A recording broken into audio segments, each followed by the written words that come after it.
All right, welcome to the Sharp Mind Show, episode 64. I'm Nate, the Fit Future MD, your host. Be sure to shop at InserSale.com and pick you up a cool, inspirational t-shirt today. All right, so I was scrolling the social medias and I came across this lady, and this lady was calling churches saying that uh, she had this lady was calling churches saying that she was running out of formula for her baby and asking to see if the church could provide formula for the baby. And she had over 20 videos, okay, of her calling churches, different backgrounds, different things, and getting no help.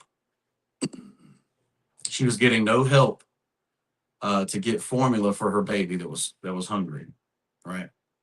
Now,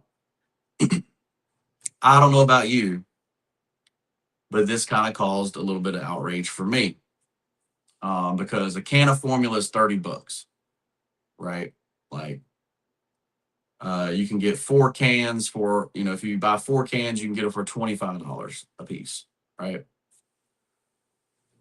So, to me, there should be no reason that a church with 300 members or more shouldn't be able to come up with $30, right? At least provide 1 can of formula. And it says she was calling mega churches. She called small churches, she called mega churches, and none of these churches would give her the formula, right? Some of them did, ask about, have you called this place? Have you called that place? That kind of thing. She basically said that she thinks because of the SNAP benefits that, being cut, that these places are all tapped out, and if there's any place to help, right? So anyway, I found it fault with that because every church is supposed to have what's called a benevolence committee, and the benevolence committee finds people like this that just slip through the cracks of whatever systems are in place. Obviously, the SNAP system's down right now, which is a problem, but the benevolence committee should be able to write a $30 check, no problem. So it's just my opinion on it. Like I said, I didn't like this one at all, and I feel like I don't usually get religious on here, but this one is a problem for me because it's basically the standard of what we're called to do as Christians. So keep that in mind. Let me know what you think about this story. The lady calls you asking for formula. Like, are you going to step up and give her some formula? Like, let me know in the comments below. All right, this episode is brought to you by London and the Googly Goo. Be sure to check out my wife's book, London and the Googly Goo, if you got nieces, nephews, or children of your own. And it's available on Amazon with a great moral. So keep that in mind. All right, so we got to talk about the first college football playoff rankings here. And of course, you got your undefeateds, Ohio State, Indiana. Pretty sure Texas A&M is undefeated as well. But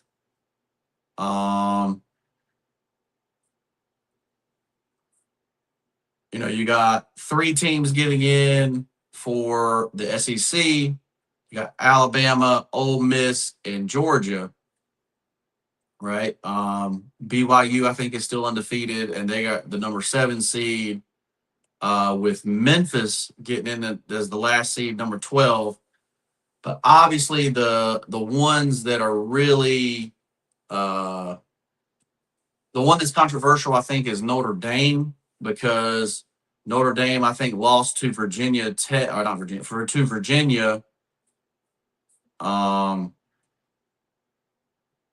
Miami, if I'm not mistaken, right? So,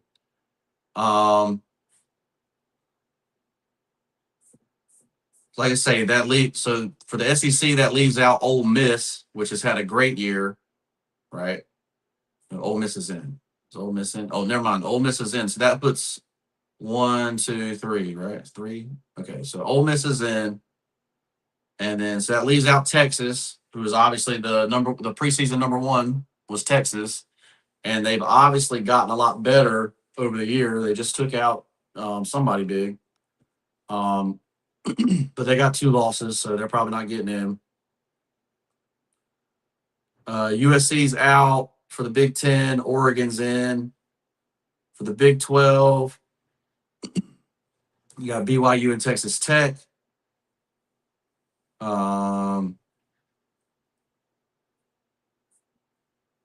Utah's out. Got 2 losses, obviously. So for ACC, obviously they're leaving out Louisville.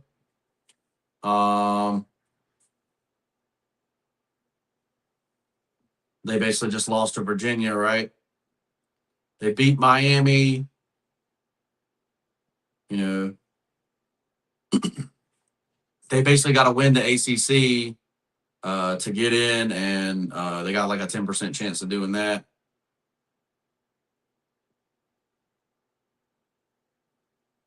But you still got Duke, Georgia Tech, Miami, and SMU all in the mix there.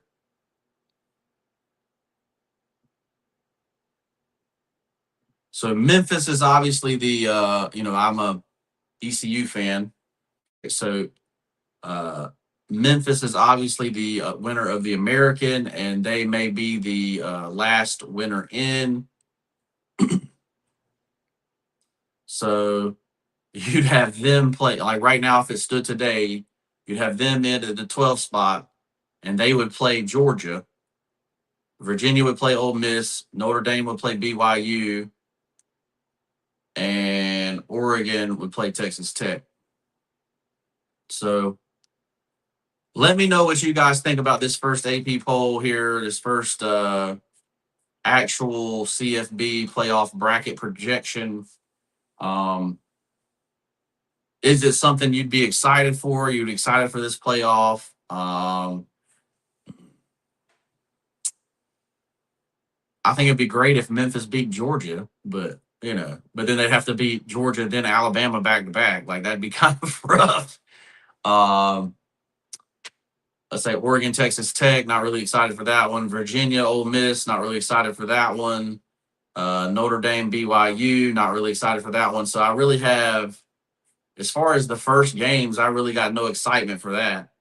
Like I say, if Georgia and Bama play again against each other, it might be a good one. Oregon, Ohio State would be a good one. Ole Miss, Texas A&M would be a good one. But it looks like Indiana, to me, is going to get the easy ride here at the 2 seed because they got Virginia, Ole Miss, Notre Dame, BYU.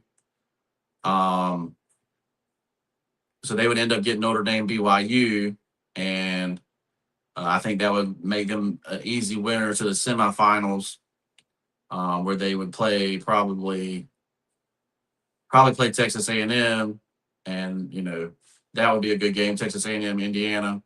So let me know what you guys think about the CFB playoff projections, right?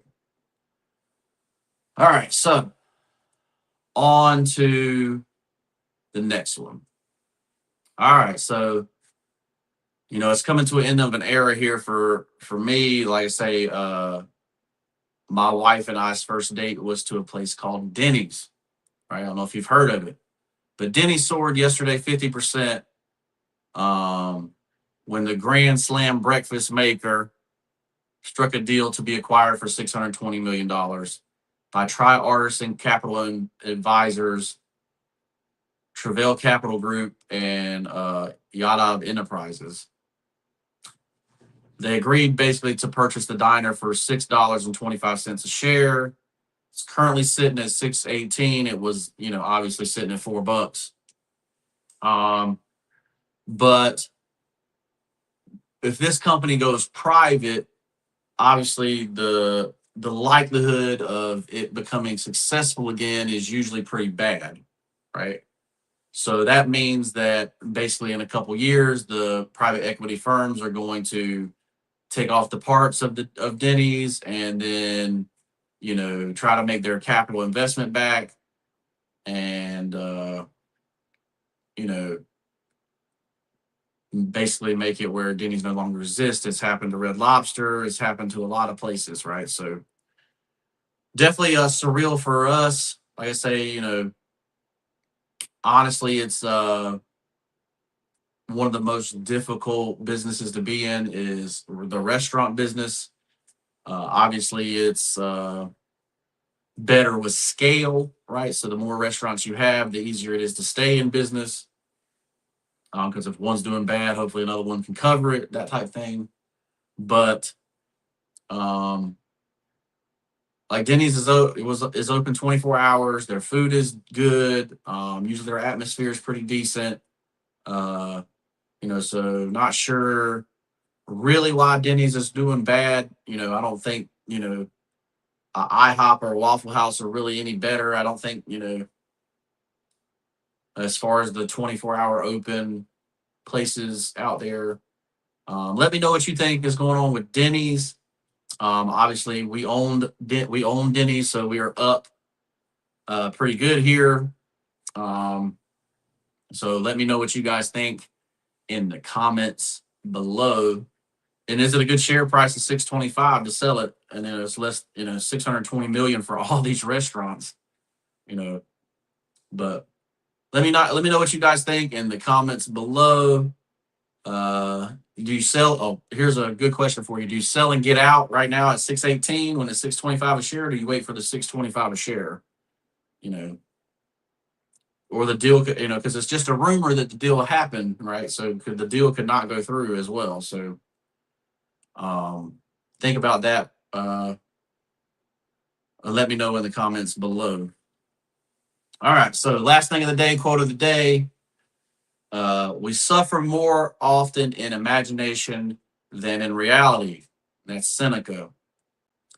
So basically, there are people out there that think about doing stuff and people that do stuff, right? If you're a thinking about doing stuff person, you can worry yourself to death thinking about doing something. Whereas if you actually went and did it,